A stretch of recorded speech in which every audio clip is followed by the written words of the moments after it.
relativity. The Angelo Buono process lasted 2 years in Los Angeles. And yet there are still some lawyers who say, look, he's a nice character, as a matter of fact. There was some witness who said, also a criminal, who said, well, he's a nice guy. I asked him one day to burn a house of my enemy, and he wouldn't do it. He's a nice fella. Erosion. A slow substitution of basic moral principles, whereby a criminal is not a criminal, actually. He's a defendant. Even if his guilt is proven, there is still a doubt to kill or not to kill, to be or not to be. Thou shalt not kill, yes. But this line may not necessarily be applicable to a murderer.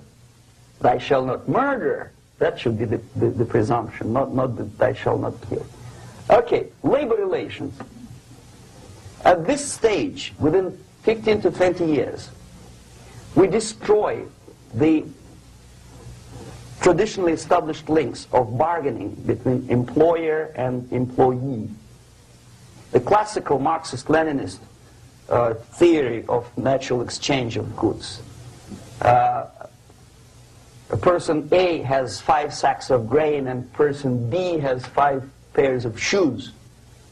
And the natural exchange without money is when they bargain between each other.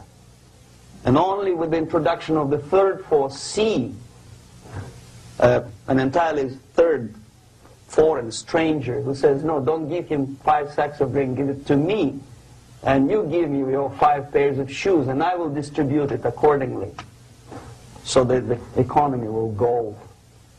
This is the death of natural exchange and death of natural bargaining. Well, trade unions were established 100 years ago. The objective was to improve working conditions and to protect the rights of workers from those employers who were abusing their right because they had more money. Objectively, at that time, initially, the trade union movement did work. What we see now is that the bargaining process is no longer resulting in the compromise, which is leading objectively to betterment of working conditions and increase of salary. What we see is that after each prolonged strike, the workers lose. Even if they have 10% increase of their salaries, they cannot catch up due to inflation and due to missed time. More than that, millions of people suffer from that strike because the economy now is interdependent. It's intertwined like one body. If previously steel workers, say 100 years ago, could strike and nobody would suffer, now it's impossible anymore. If a garbage collector strikes today, the rest of the multi-million city is stinking. I mean, there's no more service. In Quebec, for example, we had the electricians who were on strike in the middle of winter. You can freeze your bottom, and they still were on strike. Did they catch up with the salary? No, they lost. Who benefited? The leaders of trade unions. What is the motivation for strike? Improving of a workers' condition? No, obviously it's not. Then what is it? Ideology. To prove to these capitalists. And the obedient horde of workers, like sheep, follow these people. And they cannot disobey. Why?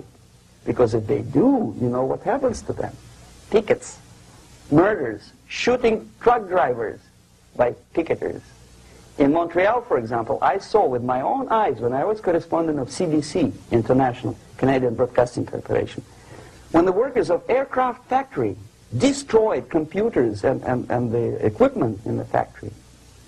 And the administration employed strike breakers. Their cars were turned upside down and burned. Their houses were burned. Their kids were intimidated. And some victims were there. Of that you can be sure. Why? To improve conditions of workers? No. Ideology. Okay, so this is what happens basically. It may or may not happen without the help of the Soviet Union. But the natural tendencies are being greatly taken advantage of and capitalized by the Soviet propaganda systems. How? Whenever trade union strikes, we have influx of propaganda, mass media, ideological dissemination. The workers' right, and we repeat it like parrots. Yes, workers' right. Whose rights? Workers? No. The only freedom of worker to sell his labor according to his own desire and will is taken away from him. By whom? By trade union boss. Unlimited power is given. Responsibility. I want to sell my labor not for $2.50 an hour, but for $2. I don't have right. My freedom is denied to me. I know that if I sell my work for $2 an hour, not for $3 an hour, I will compete better with the other guy who is lazy and more greedy. I don't need $3. I need only $2. No. I was made to believe by media, by business, by advertising agencies that I need more and more and more. Have you ever heard any advertising on TV to consume less? No. No way. Whether you need a six-cylinder car or not, you have to buy it. And hurry up. When I was driving here on the local radio station, an excited announcer said, "You hurry up, rush and save, save, save. There is a pantyhose sale." Save by buying more. See? Of course. It would be too naive to expect that KGB makes that advertising agency to do such a crazy commercial. No, of course not. But what we did when I was working for Novosti Press, we would snow plow editorial offices, student organizations, religious groups with literature of class struggle. If not directly Marxism-Leninism propaganda, then a propaganda of legitimate aspirations of working class, betterment of life, equality. Equality, mind you. President Kennedy once said, we will make America to believe that people are born equal. Are people born equal? Is there any mentioning in the Bible or any other holy scripture in any religion, if you don't believe me, go to the library and check it, there is not a single word about equality. Just the opposite. By your deeds, God will judge you. What you do is important. The merit of your personality. You cannot legislate equality. If you want to be equal, you have to be equal. You have to deserve it. And yet we build our society on the principle of equality. We say people are equal. We know it is false. It's a lie. Some people are tall and stupid. Others are short, bold, and clever.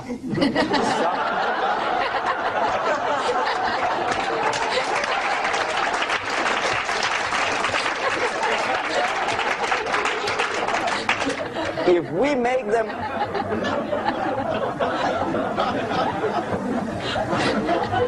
make them equal by force, if we put the principle of equality in the basis of our socio-political structure, it's the same thing as building a house on sand. Sooner or later it will collapse, and that's exactly what happens. And we, as Soviet propaganda makers, are trying to push you in the direction which you go yourself. Equality, yes, equality. People are equal. Land of equal opportunities. Is it true or not? Think about it. Equal opportunities. Should there be equal opportunities? For me, and for a lazy bastard who comes here from some other country and immediately registers as a welfare recipient benefits? I never received a single dollar. No, sorry, I did receive once. But I never applied for welfare. For the 13 years, I took any job. Security guard, journalist, taxi driver, anything.